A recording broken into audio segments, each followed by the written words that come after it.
ಈ ಸೀಸನಲ್ಲಿ ನಿಮ್ಮ ಕಾಸ್ಟ್ಯೂಮ್ ಬಗ್ಗೆ ಹೇಳೋದಾದರೆ, ಈ ಆಲ್ರೆಡಿ 7 ಸೀಸನಲ್ಲೂ ತುಂಬ ವೆರೈಟಿ ಕಾಸ್ಟ್ಯೂಮ್ ಯೂಸ್ ಮಾಡಿ, ಇದರಲ್ಲಿ ಏನಾದರೂ ಮತ್ತೆ ಒಂದು ಹೊಸ ಪ್ರಯೋಗ ಏನಾದರೂ ಮಾಡ್ತೀರಾ ಕಾಸ್ಟ್ಯೂಮಲ್ಲಿ? ಈ ಸತಿ ಎಲ್ಲ ಪ್ಯಾಂಟಿಗೂ ಜಿಪ್ ಹಿಂದ್ಗಡೆ ಇದೆ ಸರ್. ಸುದೀಪ್ ಸರ್, ಒಂದು ನಿಮ್ಮ ಸಿನಿಮಾ ಅಥವಾ ಸಿನಿಮಾದಲ್ಲಿರೋ ನಿಮ್ಮ ಪಾತ್ರ ಅಂತ ಬಂದಾಗ ಕತೆಗೆ ತಕ್ಕಂತೆ ಪಾತ್ರ ಇರುತ್ತೆ. ಸೊ ಏನು ಸ್ಕ್ರಿಪ್ಟ್ ಇರುತ್ತೋ ಅದಕ್ಕೆ ತಕ್ಕನಂಗೆ ಅಭಿನಯ ಮಾಡಿ ಬರ್ತೀರಾ. ಇದು ರಿಯಾಲಿಟಿ ಶೋ. ಅಲ್ಲಿ 17 ಡಿಫ್ರೆಂಟ್ ಮನಸ್ಥಿತಿಗಳಿರ್ತವೆ. ಈ ಕಡೆ ಸೈಡಲ್ಲಿ ನೀವು ಒಬ್ಬರೇ ಇರ್ತೀರಾ. ಸೊ ಸುದೀಪ್ ಅವರು ಮಾನಸಿಕವಾಗಿ ಆ 17 ಮನಸ್ಸುಗಳನ್ನು ಸ್ಟಡಿ ಮಾಡಿ ಏನೋ ಒಂದು ಅವರಲ್ಲಿ ನಡೆಯುವಂತಹ ಪ್ರತಿಯೊಂದು ಇದಕ್ಕೂ ನೀವು ಯಾವ ರೀತಿ ಮಾನಸಿಕವಾಗಿ ರೆಡಿ ಆಗ್ತೀರಾ ಅಂತ ಹೇಳಿ ಪ್ರತಿ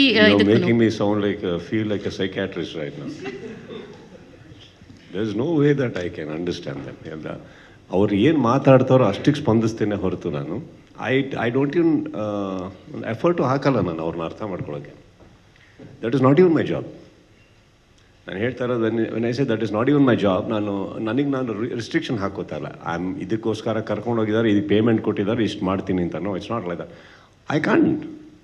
you think I can study them? You can't. ಅವ್ರು ಇವಾಗ ಫಾರ್ ಎಕ್ಸಾಂಪಲ್ ವಾರ ಇಡೀ ಏನು ನಡೀತಾ ಇರೋದು ಅದನ್ನು ನೋಡ್ತೀವಿ, ಮಾತಾಡ್ತೀವಿ. So but don't you think everybody is giving an opinion that they want you to have? ಈಗ ನನ್ನ ಮುಂದೆ ಕೂತಾಗ ಹೇಗೆ ಮಾತಾಡ್ತಾರೋ ಅಷ್ಟು ತಾನೇ ನನ್ನ ಕಣ್ಣಿಗೆ ಕಾಣೋದು, ಅದಕ್ಕೆ ಸ್ಪಂದಿಸ್ತೀನಿ ಅಷ್ಟೇ. ನಾನು ಅವ್ರನ್ನ ಅರ್ಥ ಮಾಡ್ಕೊಳ್ಳೋದೆಲ್ಲ ಸಾಧ್ಯನೇ ಇಲ್ಲ. ಯಾರನ್ನೂ ಅರ್ಥ ಮಾಡ್ಕೊಳಕ್ಕಾಗಲ್ಲ ಆ ಥರ. It's not about just the contestants. I don't think we can study anyone. I doubt. Can you? ಇಲ್ಲ ಸರ್, ಅಂದರೆ ಮೆಂಟಲಿ ನೀವು ಒಂದಷ್ಟು ಪ್ರಿಪೇರ್ ಆಗಿ ಹೋಗ್ತೀರಾ ಅಂತ. ಅಲ್ಲಿ 17 ಮೆಂಟಲಿ ಪ್ರಿಪೇರ್ ಆಗ್ತಾನೆ ಇರ್ತೀನಿ. ಇವತ್ತೇನೋ ನಡೆಯುತ್ತೆ, ಇನ್ನೊಂದು 5 ಕಾಫಿ ಜಾಸ್ತಿ ಆಗುತ್ತೆ, ಏನೋ ಇರುತ್ತೆ. ಬಟ್ ಅದು ನಡೀಲಿಲ್ಲ ಅಂದಾಗ ಭಾಳ ಖುಷಿಯಾಗಿ ಕಾಫಿ ಕುಡಿದ್ಬಿಟ್ಟಿರ್ತೀನಿ ಅಷ್ಟೇ.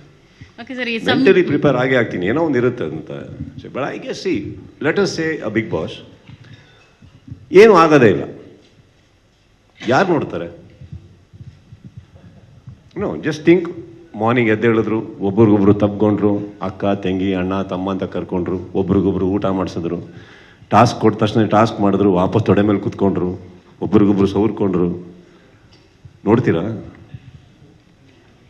ಮತ್ತೆ?